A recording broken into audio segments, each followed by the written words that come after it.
Vous écoutez le podcast de So Sweet Planet.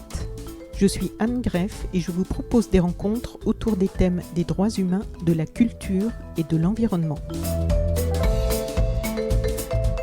Dans ce nouvel épisode de So Sweet Planet, j'ai le plaisir de recevoir Marie Denga Agbe, chargée de communication de Survival International pour la France. Bonjour Marie. Bonjour. Je suis ravie de t'accueillir, de consacrer un podcast de So Sweet Planet à Survival International parce qu'en fait, je me suis rendu compte que déjà, je vous suivais depuis assez longtemps sur les réseaux sociaux, de loin, je dois avouer. Je vous voyais, je connaissais un peu votre action, toujours un peu de loin. Et quand je me suis penchée un peu plus sur toutes vos activités, je me suis rendu compte qu'il y avait beaucoup de choses en fait qui croisaient des thèmes qui m'étaient chers sur So Sweet Planet.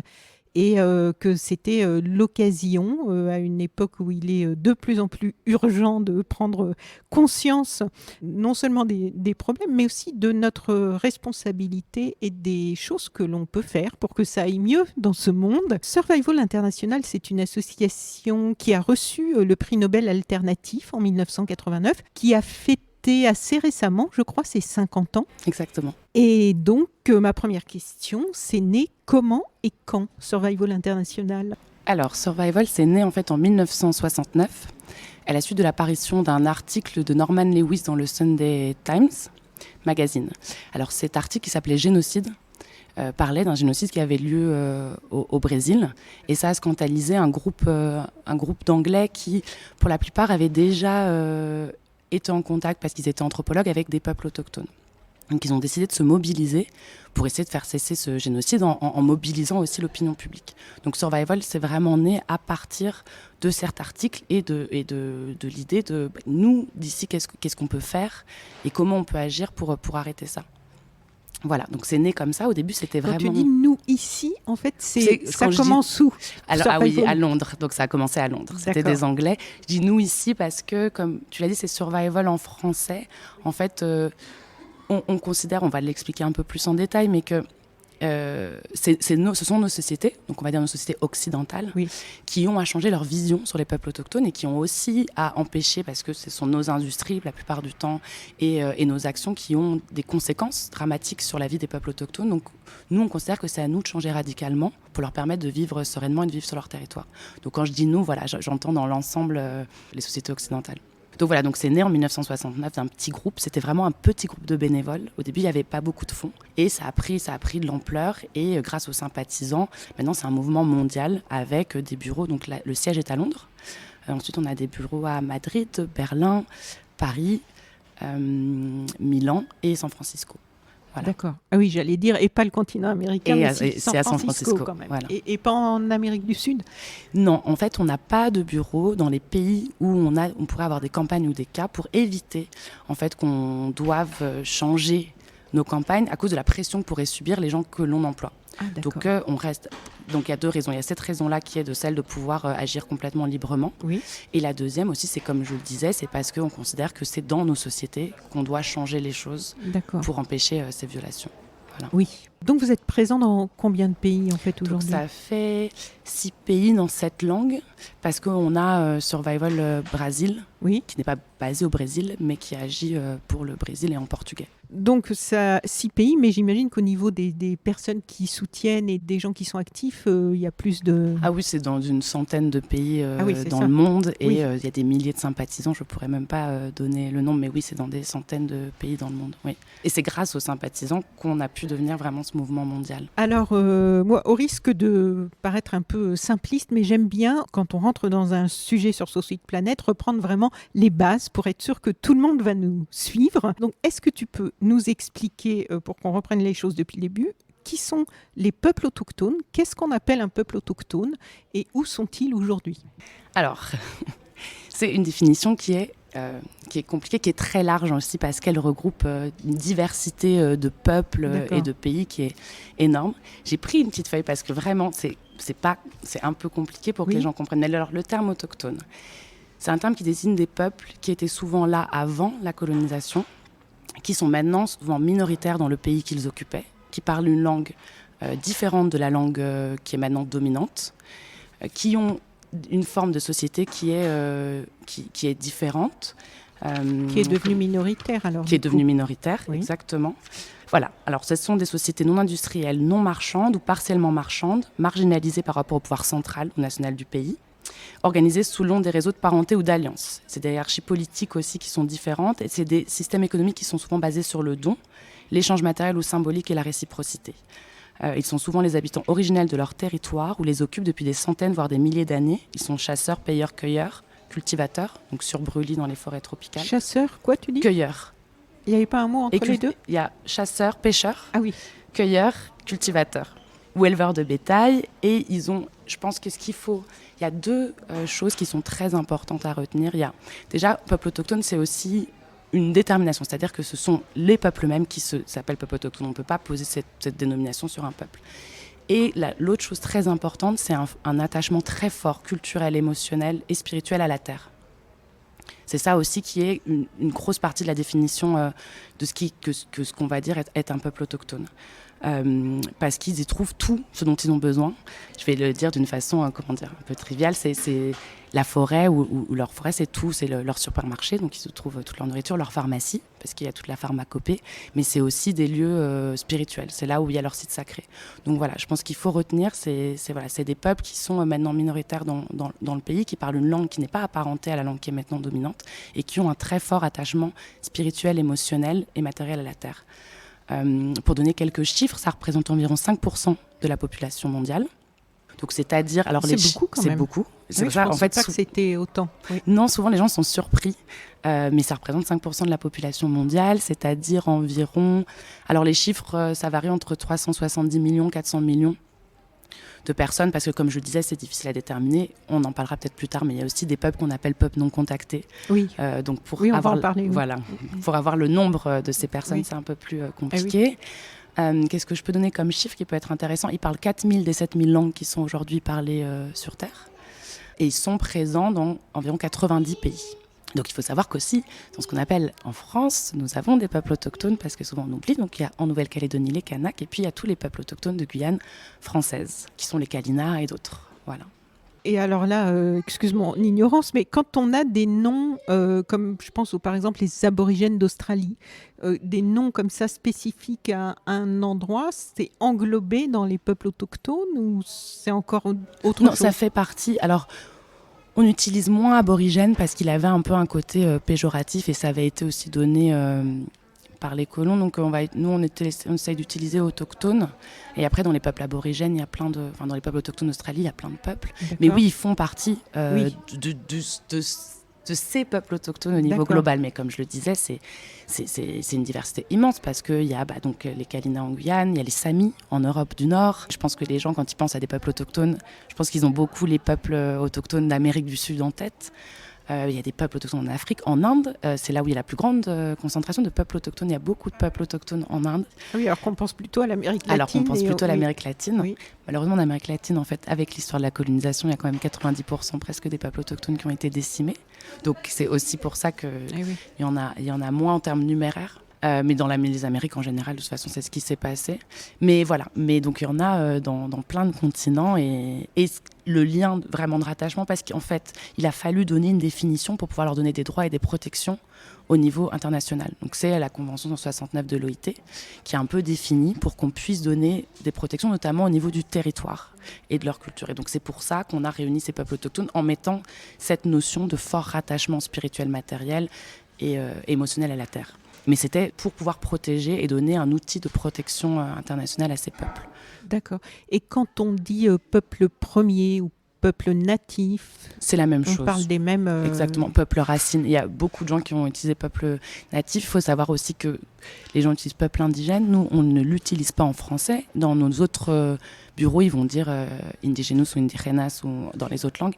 Nous, on ne l'utilise pas à cause de la connotation négative qu'a le mot indigène en France avec l'histoire de la colonisation. On évite de l'utiliser parce qu'il y a comme on ne va pas utiliser le terme tribu en Afrique, on va plutôt utiliser le nom peuple à cause, pareil, de tout le passé colonial que porte le mot.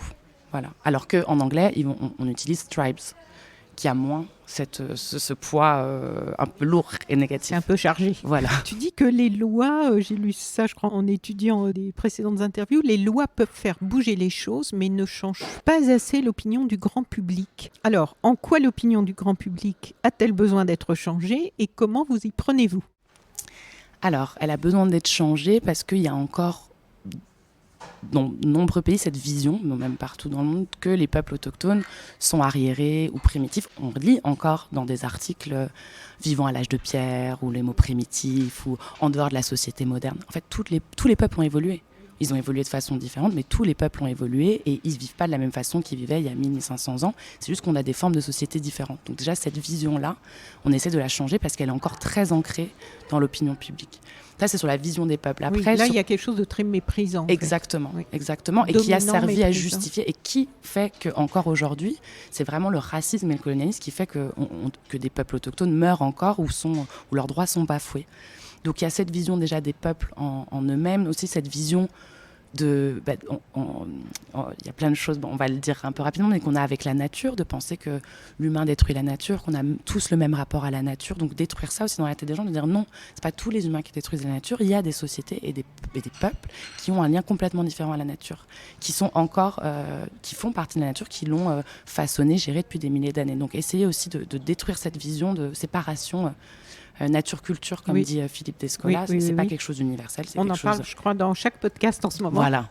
Mais parce que c'est important de vraiment de le rappeler. C'est une vision qu'on a. Et que ça infuse, que ça se diffuse. Voilà. De remettre cette conception que l'on a depuis trop longtemps, de nous considérer comme à l'extérieur de cette nature, ce qui a entraîné beaucoup de dérives et le fait de nous considérer comme ayant le droit de dominer cette nature, de l'accaparer, de l'exploiter jusqu'à la mort. Et de penser qu'en plus, parce que forcément l'humain est destructeur à la nature, quand on met en place des politiques de protection de la nature, il faut qu'il en soit exclu. C'est l'autre chose, changer l'opinion publique, c'est aussi, nous, c'est l'une de nos campagnes, de changer vraiment la vision qu'on a sur le modèle de protection de la nature. Donc déjà, en mettant fin à ce mythe de la nature vierge et sauvage, et en disant, il y a, vu que des peuples ont des relations différentes et qui, vraiment, c'est prouvé, il y a des études scientifiques, façonnent et gèrent leur environnement et font partie de cet écosystème global, on doit changer la façon dont on protège la nature, le modèle de conservation de la nature, on dit aussi. C'est un peu un anglicisme, mais on parle comme ça. Donc voilà, donc c'est vraiment général. C'est sur l'idée qu'on a aussi de la diversité linguistique, de cette importance-là, de l'importance de la diversité humaine. Voilà, il y a beaucoup de travail, je pense, de réflexion et de se décentrer aussi de nous, comment on vit, quel est notre rapport aux choses, et de se rendre compte qu'il y a d'autres rapports aux choses et qui sont vitales en plus pour l'humanité. D'avoir cette diversité humaine, cette diversité linguistique pour l'humanité et la nature. Notre slogan, c'est d'ailleurs pour les peuples autochtones, la nature et toute l'humanité. Un peu cette idée que tout est inclus et interdépendant aussi. Voilà. Alors, quelles sont les difficultés que rencontraient les peuples autochtones lorsque vous avez commencé, lorsque Survival a commencé, et est-ce que ces difficultés sont les mêmes aujourd'hui ou est-ce que la situation a évolué ? Alors, c'est toujours... Alors oui, on a eu plein de victoires, mais en fait, c'est quand même malheureusement toujours les mêmes. Donc comme je disais, c'est le racisme, les mêmes difficultés, donc qui est lié à la spoliation des terres. Et la spoliation des terres, c'est lié au fait de la richesse. 80% de la biodiversité est dans les territoires autochtones, et donc des ressources. Voilà, c'est lié à l'appropriation des ressources. C'est toujours des questions de territoire, et la plupart du temps, dans 99% des cas, c'est pour s'approprier les territoires, les richesses, les ressources, et c'est toujours la même chose encore aujourd'hui. Bien sûr, on avance. Je pense qu'il y a quand même plus de conscience.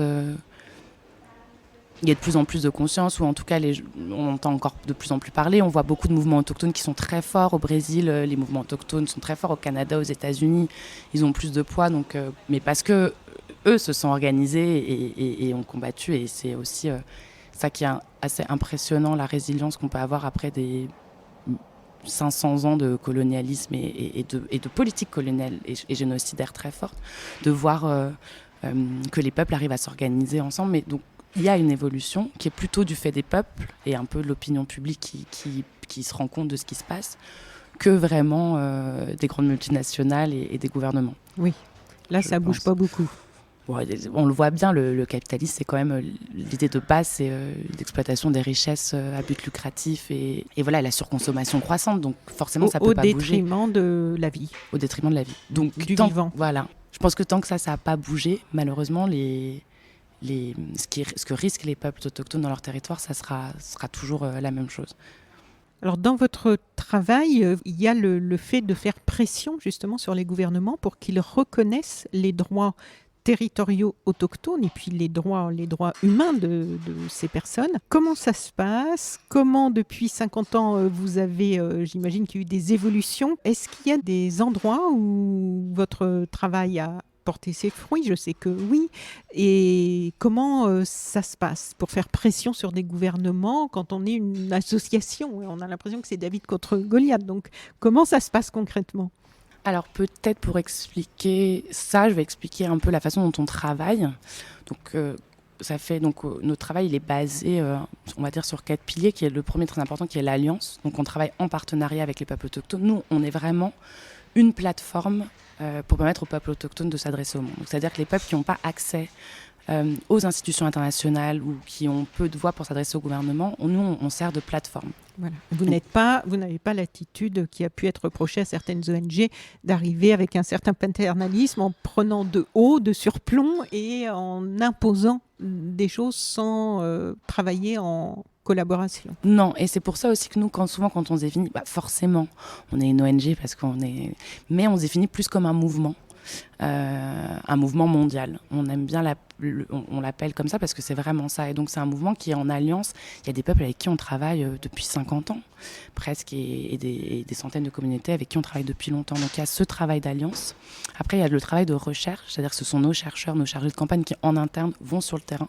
Une fois qu'on nous a signalé des contacts, qu'on a sur place des violations de droits humains pour telle et telle raison, on va sur le terrain et on enquête nous-mêmes, on recueille et on fait des rapports. C'est ce qui fait que vous êtes crédible aujourd'hui. Exactement. C'est ce travail sérieux de travail sur le terrain de vérification. Exactement. Avec une certaine expertise. Et c'est notre force, parce que quand on va nous dire c'est faux, non, on est allé sur le terrain, on a recueilli des témoignages, on a compilé des données, on travaille. Nos campagnes, en fait, on ne fait pas de projets, c'est des campagnes qui durent sur des années. C'est vraiment, vu que c'est des campagnes de sensibilisation, c'est sur 20, 30 ans de compilation d'informations, de recherche. Donc voilà, ça c'est le deuxième pied. Le troisième, donc, c'est l'indépendance, qu'on ne reçoit pas de fonds des gouvernements qui sont souvent à l'origine des violations de droits humains, ni des grandes entreprises qui pourraient violer les droits humains. On reçoit que des dons privés ou de petites entreprises. Et ce plaidoyer, donc, qui est l'expertise. Donc avec ça, toutes ces choses mélangées fait qu'en fait après, nous on va monter des campagnes et pour faire pression, on a donc ce plaidoyer qui est écrire au gouvernement, écrire aux grandes institutions, montrer les violations qu'il y a, les dénoncer et se servir de l'opinion publique. Donc on a été une des premières associations à faire un envoi massif de lettres. Donc c'est là où par exemple on a évolué. À la base c'était des lettres papier. On demandait d'envoyer donc au gouvernement ou au ministère. Aujourd'hui ça se fait par mail. Et ça se fait aussi beaucoup par réseaux sociaux, grâce à Twitter, de tweeter en taguant les ministres, en envoyant, en commentant. On le fait aussi sur Facebook, Instagram, voilà. Mais en soi, la façon dont on travaille, dont on voit notre travail, n'a pas tant évolué que ça. Ça a toujours été, on est une plateforme, on essaie de mobiliser, on veut changer l'opinion publique dans les pays occidentaux, et on fait pression sur les gouvernements. Donc voilà, le travail de pression, c'est vraiment, comme je disais, par l'envoi massif de l'aide, par la pression du grand public. On s'est rendu compte, en fait, assez rapidement, ceux qui ont fondé Survival se sont rendus compte que la mobilisation de l'opinion publique et le changement radical, c'est ce qui avait permis à beaucoup de mouvements d'être concrets et de s'étendre sur la durée. Que ça soit pour les droits civiques, voilà, il faut vraiment... On n'arrive pas sans l'opinion publique à changer les choses, sans que l'opinion publique, eux aussi, suive et soit prêt à se mobiliser pour ces questions-là. Donc voilà. Donc l'opinion publique, ça passe par les médias? Ça passe par les médias, forcément, par la presse. Voilà, ça passe, nous, à notre réseau de sympathisants qui nous suivent depuis des années, à qui on envoie régulièrement des lettres pour qu'ils se mobilisent.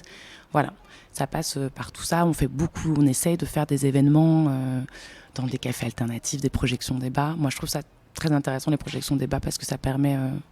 quand on a un film qui traite de ces sujets, de pouvoir ouvrir la discussion, surtout à des publics qui ne connaissent pas forcément qui connaissent pas forcément beaucoup de choses sur ces questions-là. Mais voilà, le travail, c'est ça, c'est mobilisation de l'opinion publique, donc à travers des pétitions, des envois de mails et pression sur les gouvernements, sur les institutions, donc des rendez-vous. Après, on arrive dans certains gouvernements à avoir des députés, des sénateurs qui se joignent à la campagne, qui vont faire monter des questions. Voilà, on essaye de travailler comme ça. Et ça porte ses fruits, comme je disais. Donc, honnêtement, on a eu plus de centaines de victoires. L'une des peut-être, pour en citer une assez symbolique, c'était la démarcation du territoire Yanomami en 1992. Donc ça va faire 50, c'était ma prochaine question. Bon. Là, je te laisse poser ta question. Enfin, c'était en 2 parties, en fait. Donc, vous avez réalisé une carte que l'on peut voir sur votre site qui montre qu'au cours des 50 dernières années, vous avez travaillé avec plus de 100 peuples autochtones à travers le monde et vous avez célébré plus de 200 victoires depuis 1969. Est-ce que tu peux nous parler de 2 ou 3 cas emblématiques qui nous donneront une idée de l'importance, de l'utilité et de l'efficacité de votre travail ? Alors, j'allais en parler. Une des victoires emblématiques et un des peuples avec qui on travaille depuis très longtemps, c'est le peuple Yanomami, et notamment avec le chaman et leader Davi Koponawa Yanomami, avec qui on travaille depuis les années 80, qui d'ailleurs, c'était lui qui avait reçu pour nous le prix Nobel alternatif. On trouvait que c'était important, que ça soit quelqu'un qui... Il l'a lui-même reçu en 2019, après, pour tout son travail. Donc le territoire Yanomami, on a commencé à travailler avec eux parce qu'il était envahi, il l'est toujours d'ailleurs, par 40 000 orpailleurs illégaux, donc l'orpaillage illégal, ça pollue les sols, les rivières, donc ça pollue les populations qui sont sur place. Ils introduisent aussi des maladies qui peuvent être fatales, comme la malaria. Voilà.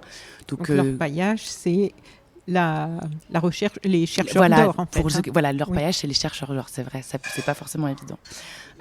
Donc on a commencé un travail pour demander l'expulsion de ces orpailleurs illégaux dans les années 80 et la démarcation du territoire qu'on a finalement obtenue en 1992. Donc là, ça va marquer les 30 ans de la démarcation du territoire. Et donc ça, c'était fait avec la commission pro-Yanomami et avec Davi Koponawa. Et c'est une grande victoire, c'est l'un des territoires, c'est le territoire autochtone le plus grand en Amérique du Sud, si je ne dis pas de bêtises. Voilà.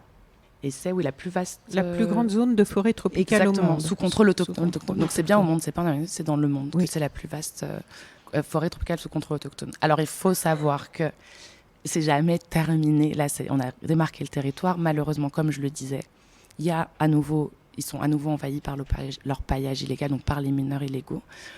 C'est très violent, il y a des affrontements où ils sont... Il y a aussi un danger parce que sur le territoire Yanomami, donc il y a des Yanomami contactés, des peuples non contactés, qui sont les peuples les plus vulnérables de la planète parce qu'ils n'ont pas développé d'immunité à des maladies comme la malaria, la rougeole. Voilà. Il faut savoir que il n'est pas rare qu'après les premiers contacts, il y ait 50% d'une population qui meurt à cause de cette transmission de maladies. Oui.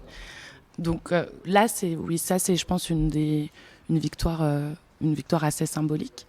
Il y a eu aussi un combat qu'on a mené aux côtés du peuple d'Ongri Akond en Inde pour empêcher la construction d'une mine dans leur colline sacrée, Nyamgiri, qui s'appelle Nyamgiri, si je prononce bien.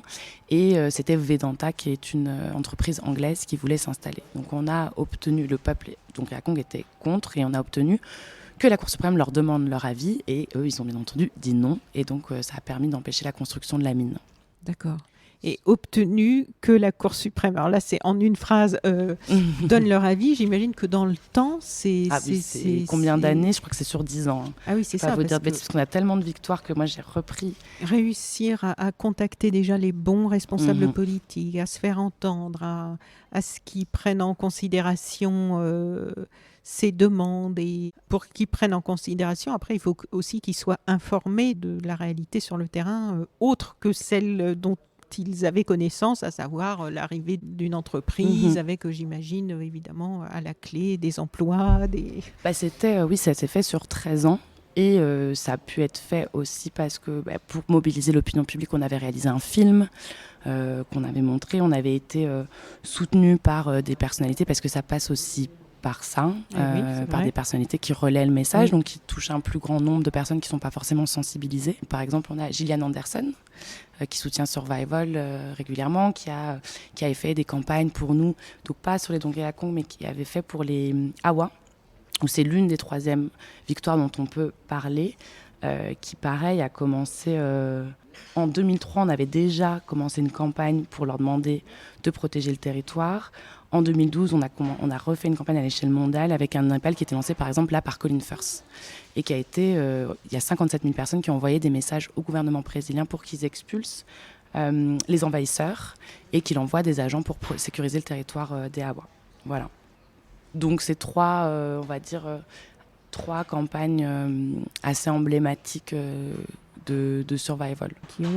Qui ont abouti À la protection des territoires. Après, comme je le disais, c'est un combat permanent parce qu'en fonction des gouvernements qui sont sur place, là, c'était Bolsonaro, qui a un discours ouvertement anti-autochtone, qui donc a donné aux envahisseurs, aux mineurs illégaux le champ libre pour envahir les territoires.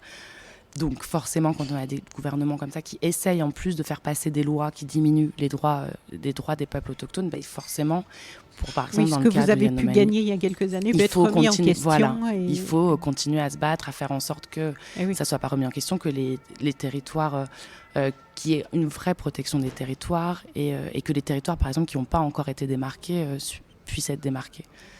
Donc forcément, c'est un travail qui est tout le temps. Mais voilà, c'est des victoires.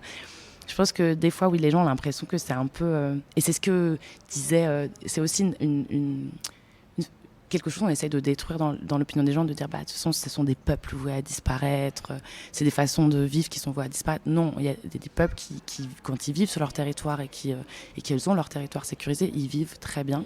C'est vraiment une question de protection des territoires. Et donc, si les gouvernements protègent et mettent, ou respectent les lois qui protègent ces territoires, il n'y a pas de raison que les peuples disparaissent. Oui. En fait, les sujets, parce qu'en fait, c'est très vaste par les angles par lesquels aborder ou qui nécessitent que vous interveniez pour du plaidoyer, de la veille, de tout ça. Et sur votre site internet, donc, on trouve une série de thèmes sur lesquels vous travaillez soit régulièrement, soit parce que ce sont des thèmes plus particulièrement d'actualité. Donc parmi ces thèmes, parce que je pense que ça peut donner une idée un peu d'ensemble des sujets que vous couvrez. Alors on peut commencer par les peuples non contactés. Oui, comme tu disais, en fait, nous on travaille sur des thèmes. Et dans ces thèmes, on va dire thèmes, sur des campagnes, comme je disais, qui sont très longues, parce que c'est un travail de changement radical de l'opinion publique, donc c'est très long. Et dans ces thèmes, on va prendre des cas particuliers qui sont les cas les plus urgents. Mais voilà, on a des campagnes qui durent depuis 30 ans. Notre campagne Arrêter le génocide au Brésil, c'est depuis qu'on a été créé. Les peuples non contactés aussi. Donc pour parler de celle-là, on est la seule organisation au monde qui a une campagne qui est dédiée aux peuples non contactés pour expliquer aux gens qu'est-ce qu'un peuple non contacté. Donc c'est un peuple qui n'a pas de contact avec la société majoritaire. Donc ce sont des peuples où on pense qu'ils ont très certainement ils ont eu des contacts, mais la violence qui a résulté de ces premiers contacts, donc par exemple au Brésil, au moment de la ruée vers le caoutchouc ou des ruées vers l'or, a été tellement violent qu'ils ont préféré s'isoler. C'est des peuples qui peuvent être, qui ont pu se séparer, où il y a par exemple chez les Yanomami, il y a une partie de peuples non contactés et d'autres qui sont non contactés encore. Voilà. Voilà. Pour résumer, ce sont des peuples qui n'ont pas de contact avec la société majoritaire. Ce sont les peuples les plus vulnérables de la planète parce qu'ils n'ont pas développé d'immunité à des maladies comme la rougeole, par exemple, ou la grippe, qui nous semblent être des maladies, même s'il y a des gens ils ont vraiment une sensibilité à ces maladies. Et comme je le disais, il n'est pas rare qu'après le premier contact, il y ait 50% d'une population qui soit décimée. Nous, ce qu'on dit, c'est qu'on se bat pour leur droit à l'autodétermination et la protection de leur territoire. Parce que ces peuples-là, ils savent très bien qu'ils sont des voisins, ils savent très bien qu'il y a des peuples qui l'entourent. Pour prouver leur existence, parce qu'un des arguments pour envahir les territoires ou exploiter les territoires, c'était que les gouvernements disent « Ah non, mais ce sont des fables, ça n'existe pas, ce sont des mythes ».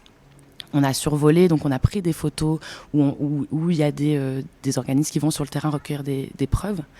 Et donc on a des photos en survol, si les gens sur nos sites le voient, où il y a l'arc qui est pointé en direction de l'avion. Donc les peuples savent qu'il y a la société majoritaire, mais ils ne veulent pas entrer en contact. Donc nous, ce qu'on dit, c'est qu'on n'a pas à forcer le contact pour quelque raison que ce soit. C'est un droit fondamental, l'autodétermination, que ça soit pour des raisons religieuses, parce que c'est encore très présent, des missions évangéliques, notamment en Amazonie, pour venir apporter la bonne parole aux peuples autochtones non contactés. D'ailleurs, le président Jair Bolsonaro avait nommé à la tête du département des peuples non contactés de la FUNAI un ancien missionnaire évangélique. Donc nous, on avait fait pression pour qu'il soit destitué avec les organisations autochtones du Brésil, il a été destitué. Donc que ça soit pour des raisons religieuses, que ça soit parce qu'on considère que l'accès aux hôpitaux, aux écoles leur serait bénéfique et que vu qu'ils n'ont pas notion de ça, en fait, on devrait leur apporter de force. Nous, on dit non. Oui, ça c'est encore la vision coloniale traditionnelle. Exactement. Donc nous, on dit non, ces peuples-là n'ont pas envie d'être contactés, on doit respecter ça. Si ils ont envie d'entrer en contact, c'est leur choix aussi. On n'est pas dans une sacralisation, c'est le choix des peuples de choisir, on rentre en contact, on rentre pas en contact. Et il faut le respecter. Et il faut le respecter.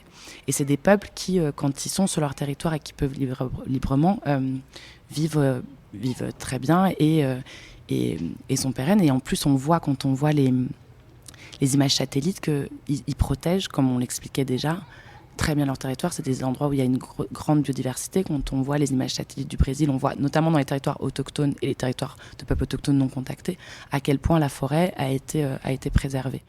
Donc voilà, donc cette campagne-là, c'est à l'échelle mondiale. Il y a une centaine à peu près de peuples non contactés dans le monde. La plus grande majorité se trouve à la frontière entre le Brésil, le Pérou et la Bolivie. Voilà. Mais il y en a partout dans le monde. Donc il y a certains qui avaient été un peu connus, c'était les sentinelles.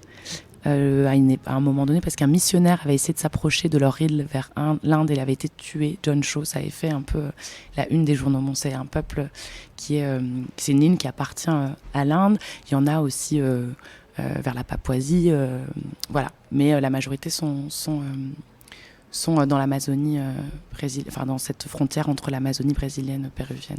Donc ça, notre campagne, c'est vraiment s'assurer que leur territoire soit protégé, en obligeant les gouvernements à respecter la démarcation de leur territoire, à respecter leur territoire et à empêcher le contact forcé.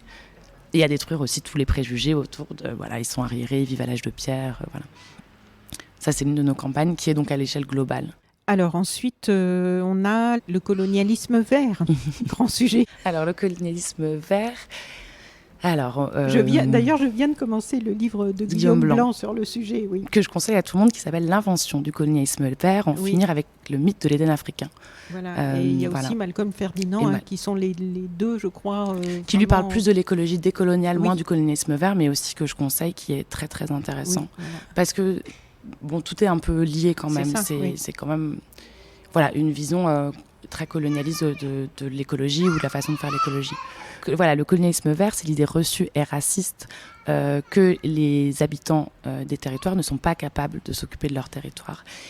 C'est né, en fait, c'est ce qu'on appelle aussi la conservation forteresse. C'est né à l'apparition des premiers parcs aux États-Unis, donc le parc de Yellowstone, où les populations autochtones ont été expulsées parce qu'il y avait ce mythe qu'on appelle la wilderness en anglais, qui est ce mythe de la nature vierge et sauvage. Donc que la nature ne peut être que préservée et belle que si elle est vide de tout habitant. Et ce mythe-là a donné donc lieu au premier parc et continue à perdurer. Et c'est le modèle dominant de parcs et d'aires protégées dans le monde, notamment en Afrique et en Asie. Et donc c'est l'idée que les habitants sont des nuisibles, les peuples autochtones et les communautés locales, qu'il faut expulser. Et que la nature doit être donc dans une bulle pour être protégée. Donc comme on le disait au début, c'est cette vision en fait que l'humain détruit la nature et que forcément nature, culture au sens d'être humain, sont forcément séparés. C'est vraiment on parle de mythe parce que c'est vraiment très ancré et c'est vraiment comme ça qu'a été fondé ce modèle de conservation qui est dominant. Et donc ils en sont expulsés, les peuples autochtones, mais en plus, quand ils essayent de retourner sur leur territoire, que ça soit pour cueillir des plantes médicinales, pour se recueillir sur leur site sacré ou pour chasser, ils sont violés, battus, torturés. Quand ils en sont expulsés aussi, c'est dans des conditions, c'est des violations de droits humains qui sont... en fait, ça serait dans n'importe quel autre contexte. Ça ferait un tollé incroyable. Moi quand on sort des communiqués de presse là-dessus, l'un des derniers, c'est sur Kaouzi Biega, où il a été montré le niveau de violation de droits humains qui était perpétré par les gardes du parc et certains militaires. On parle de viols collectifs, on parle d'enfants brûlés. Donc et ça, c'est où ? C'est en RDC. C'est un parc national, donc le parc national de Kaouzi Biega. Et quand on voit que ça a peu de retentissement, on se dit que c'est parce que, je pense, c'est au nom de la protection de la nature. Donc on a l'impression que c'est un peu un mal pour un bien. Et comme l'explique très bien Guillaume Blanc, les populations autochtones, c'est les braconniers, et puis les autres, c'est les bons chasseurs. Donc il y a vraiment toute une vision qui fait que je pense que toutes ces exactions commises au nom de la protection de la nature ne provoque pas un tollé parce qu'il y a cette vision que voilà, il faut sortir les habitants. Ce qui est aussi très hypocrite parce que la plupart du temps, ces aires protégées, ces parcs naturels sont ouvertes au tourisme et parfois même à l'extraction propre. Donc voilà, et à la chasse aux trophées. C'est là où Guillaume Blanc fait le parallèle entre la chasse aux trophées, les bons chasseurs blancs et les braconniers. Pour des safaris. Exactement, et les braconniers. Et prendre des selfies avec le lion que l'on vient de tuer. Voilà, on a vu toutes ces images assez scandaleuses. Voilà. Un peu circulé, heureusement, sur les réseaux sociaux. Un peu, oui, au moins, ça a commencé. Au moins, ça circule un peu, mais... Donc, bon. Ça circule, mais il y a c'est vraiment... la vision encore superficielle de tout ça. Voilà, il y a vraiment encore un vrai travail de fond pour que les gens comprennent que ce modèle de conservation de la nature, il est inefficace, parce que comme on disait, il y a 80% de la biodiversité qui se trouve dans les territoires autochtones.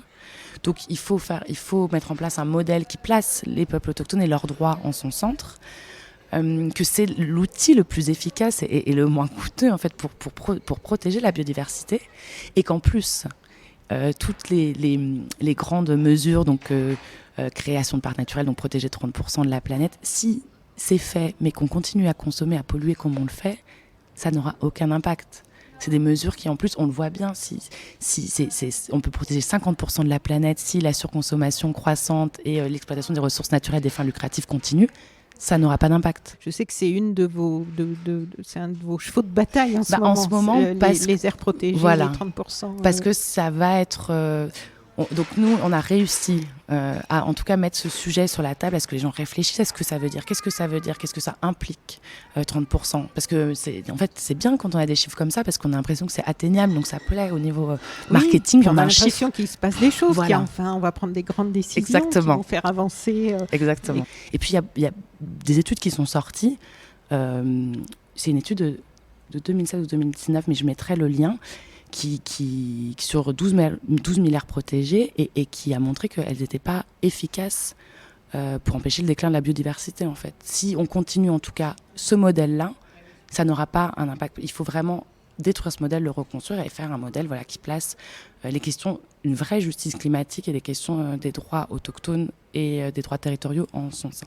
Voilà, ça c'est le colonialisme vert, mais c'est très long, ça pourrait faire l'objet de tout un podcast, donc au moins déjà que les gens aient une idée. Des livres, le livre de Guillaume Blanc, c'est un pavé quand même aussi. C'est un pavé, mais que je trouve très bien écrit pour les gens qui est très accessible. Voilà, il est professeur et historien, donc il a su l'écrire d'une manière qui est très accessible. Lui, ce qui est intéressant, c'est qu'il raconte l'origine de toutes les grandes organisations internationales de protection de l'environnement qui sont nées à la fin des administrations coloniales.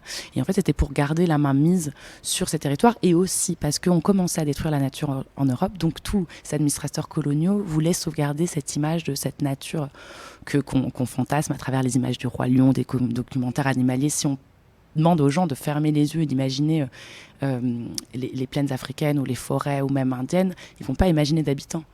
Ils vont imaginer des girafes, ils vont complètement oublier qu'il y a des habitants qui étaient là parce que c'est cette image qu'on vend.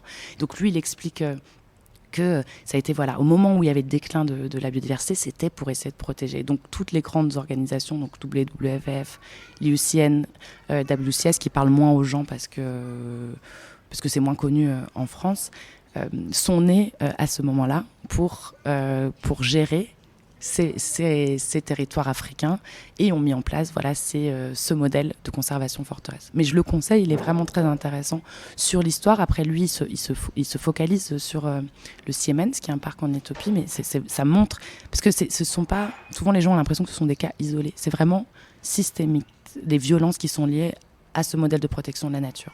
C'est pas un cas. Je sais pas, on pourra mettre après peut-être dans le podcast des liens vers des études. C'est vraiment un modèle qui est systémique, colonial et raciste et qui vraiment, il y a des violations de droits humains.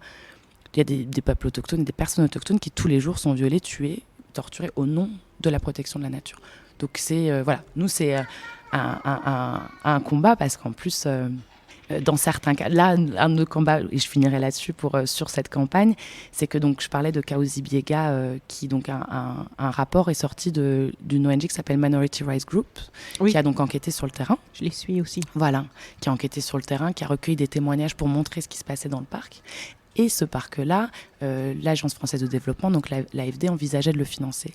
Donc si l'AFD le finance, c'est-à-dire que c'est une partie des impôts des contribuables français qui va financer des violations de droits humains. Donc c'est pas normal. Il devrait y avoir un vrai devoir de diligence et un vrai changement sur la façon dont on fait le modèle de conservation.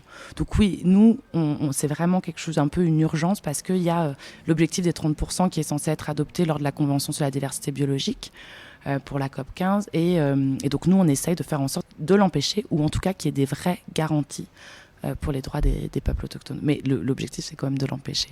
Donc, c'est toutes ces prises de conscience qui font un travail de fond, petit à petit, font bouger les lignes, bouger la façon de produire aussi, parce qu'il y a cette façon de produire que l'on a là.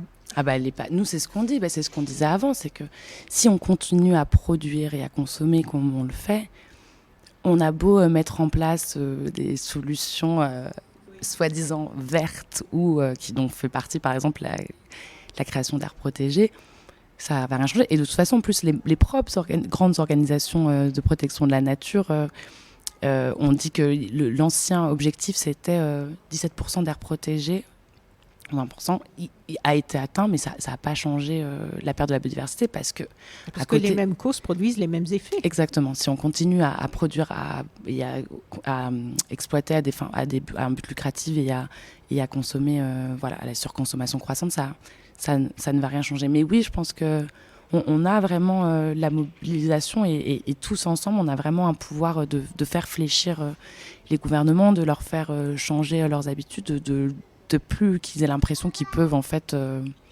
qu'ils ont le champ libre pour faire n'importe quelle politique ou pour appliquer n'importe quelle politique. Et surtout, le monde interconnecté a appliqué cette chose qu'on peut... de France envoyer un mail facilement à un gouvernement au Brésil ou à écrire à un ministre français ou à interpeller les ministres sur les réseaux sociaux. On a ça, il y a des choses négatives, c'est pas l'objet du podcast, mais il y a en tout cas cette chose positive qui est que pour sensibiliser, on a une force de frappe beaucoup plus importante. Est-ce qu'il y a des choses qui vous donnent espoir que certaines choses gagnées vont être irréversibles? Forcément, c'est une lutte permanente parce qu'il y a des luttes de pouvoir et d'argent, qui est le nerf de la guerre.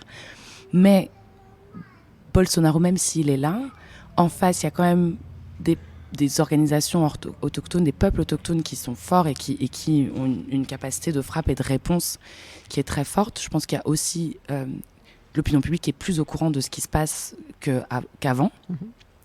Pour le colonialisme vert, ce mot-là, avant le livre de Guillaume, on ne le voyait nulle part. Oui.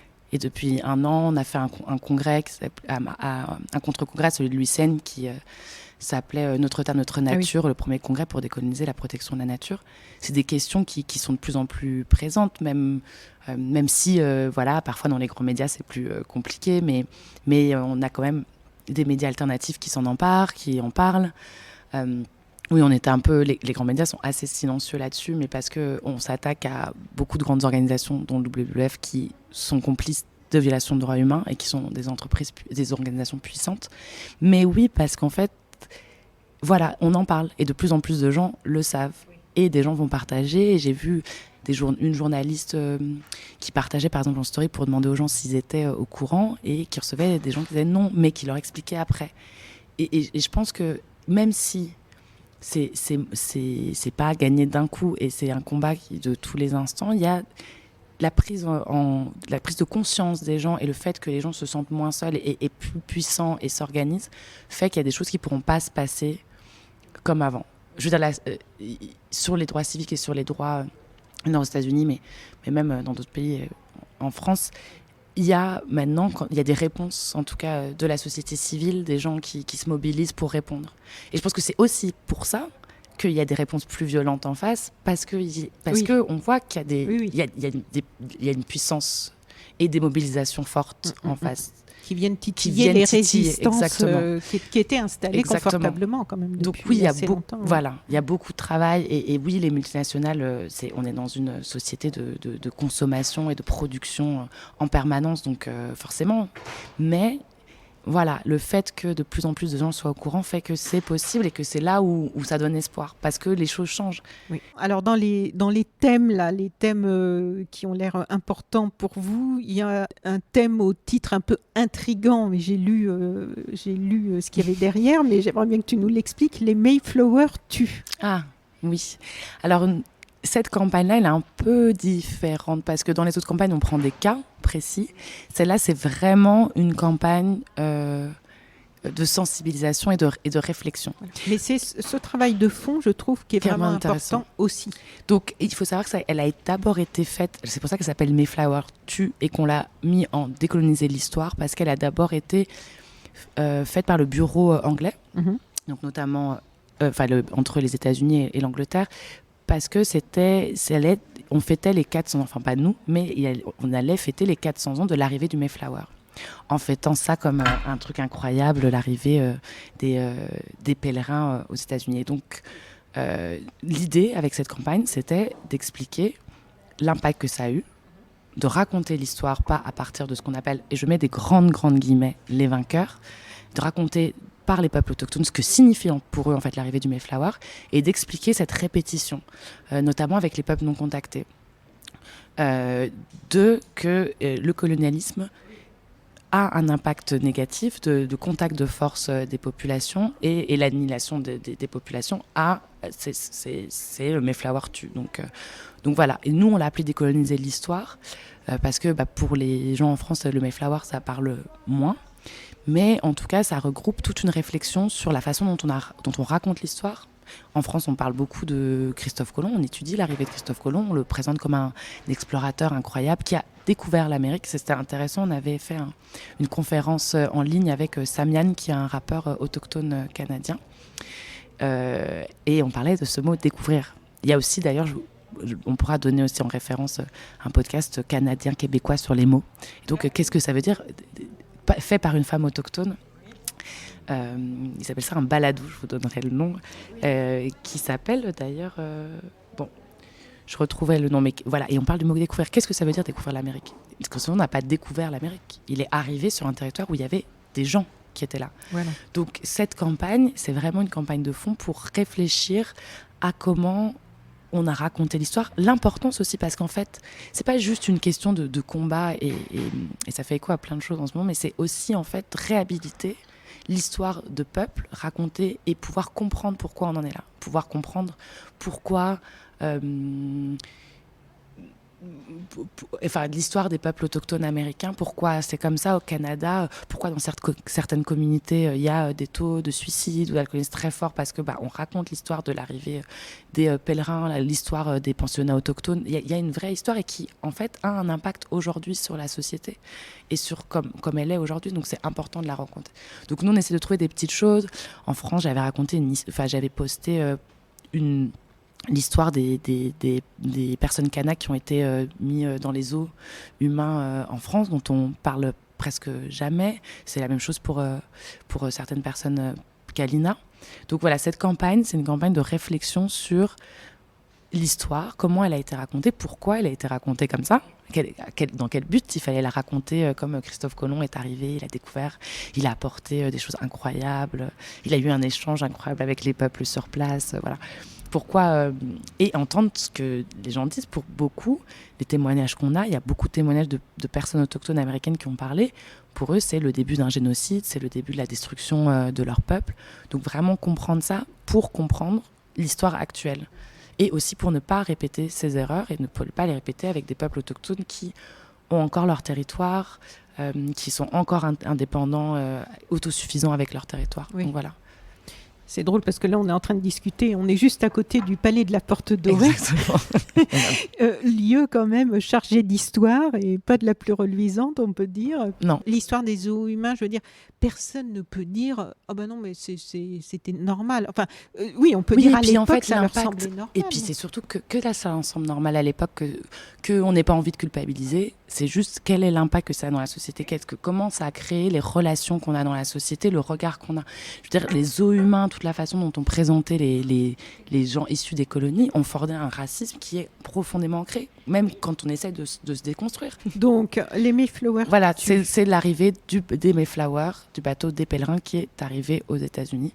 Et c'était pour remettre en cause ce discours et réfléchir à pourquoi on raconte l'histoire comme ça, qu'on arrête de raconter l'histoire du côté de ce qu'on appelle les vainqueurs et qu'on comprenne l'impact qu'a l'histoire et qu'on empêche de la répéter. Et c'est aussi donner de la force aux peuples autochtones, à leur histoire, à leur combat, reconnaître le combat qu'ils mènent depuis 500 ans, la force de résilience et la force de combat de ces peuples. Et reconnaître l'impact du racisme et du colonialisme qu'il y a encore aujourd'hui dans beaucoup de pays. Je pense que c'est aussi vraiment comprendre le monde de décoloniser l'histoire, c'est comprendre les rapports mondiaux, les rapports entre les humains et d'arriver à faire en sorte qu'on arrive à une vraie égalité. Comprendre l'histoire, c'est arriver à vivre ensemble et à comprendre pourquoi les rapports sont comme ça et détruire ces rapports de force. Et sans ça, je pense pas qu'on puisse y arriver. Donc, grâce à du travail comme celui que vous faites, ça pousse nos politiques, ça pousse à se remettre en question, à remettre en question des récits qui sont perpétués, qu'on ne remet pas en question. Mais même grâce aux podcasts, je pense vraiment la sensibilisation, c'est important. Donc, des podcasts comme So Sweet Planet ou des choses. Nous, on fait vraiment, comme je disais, dans des petits cafés, des bars, ou parfois on va dans les écoles, dans les lycées. Ah, très bien.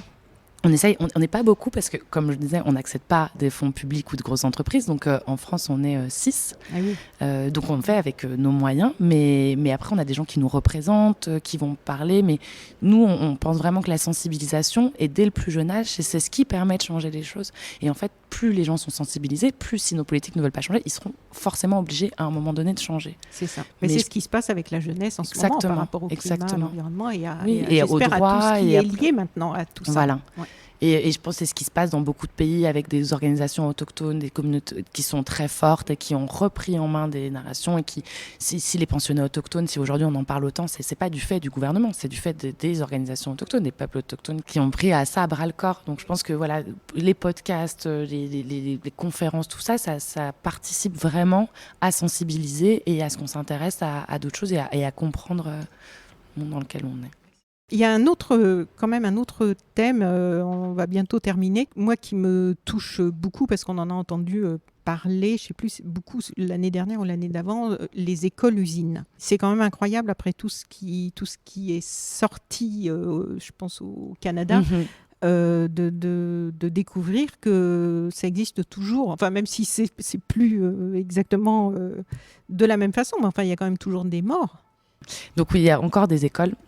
On appelle ça, nous, Factory 2, l'école-usine, parce qu'ils prennent les enfants comme il faut les refaçonner, les ressortir pour qu'ils s'intègrent de force à la société majoritaire. Le but étant toujours, quand même, de casser ce lien profond avec la terre et avec leur famille pour pouvoir s'approprier plus facilement les territoires. C'est quand même toujours ça. L'idée au Canada, c'était aussi ça. Il y a une citation d'une personne autochtone canadienne qui dit « Ils ont pris les enfants à la terre pour prendre la terre aux enfants ».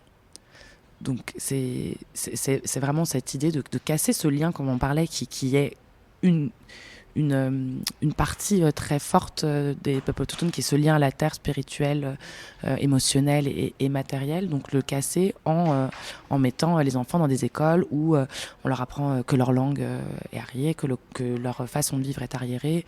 Voilà. Et on en fait des bons petits soldats de la société. Donc il y en a encore beaucoup dans le monde. On estime, je crois, 2 millions d'enfants à peu près dans le monde, notamment en Inde. Et voilà. Et nous, notre campagne, elle est de donner l'éducation autochtone aux mains des autochtones. Voilà. Et de comprendre aussi qu'il y a une connaissance qui se transmet oralement, qui se transmet dans les familles de biologie, de nature, de façon qui, quand les enfants sont intégrés de force, déjà ça détruit ça, mais aussi ça détruit profondément les êtres. Dans ces écoles au Canada, et ça continue, il y a des abus physiques et moraux, et ça a laissé des traumatismes sur des générations entières, parce que c'est la destruction profonde de ce qu'on est et de l'être. Et oui, au XXIe siècle, mais c'est toujours la même chose, c'est toujours quand même une question de territoire et d'appropriation des ressources, donc il faut détruire les gens pour après, essayer en tout cas de les détruire pour essayer de s'approprier leur territoire après.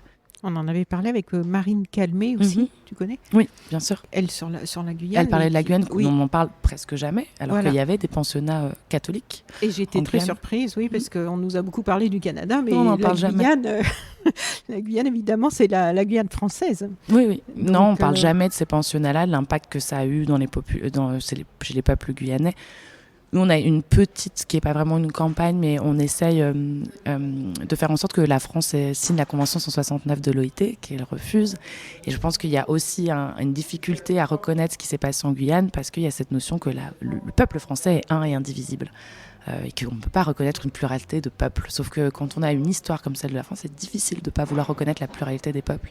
Et notamment pour les peuples autochtones. Et oui, en Guyane, on ne parle jamais, on n'apprend jamais rien sur les pensionnats autochtones. Même moi, j'ai juste lu quelques lignes, mais j'ai jamais trouvé d'article de fond vraiment long de combien il y en a eu, combien d'enfants sont passés par là.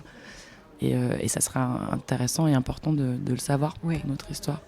Alors, pour terminer, déjà, est-ce qu'il y a des choses qu'on a oubliées, des choses importantes, des sujets Je pense pas. Je pense qu'on a un peu fait le tour. C'est toujours compliqué de tout voir. Après, on a un site assez fourni.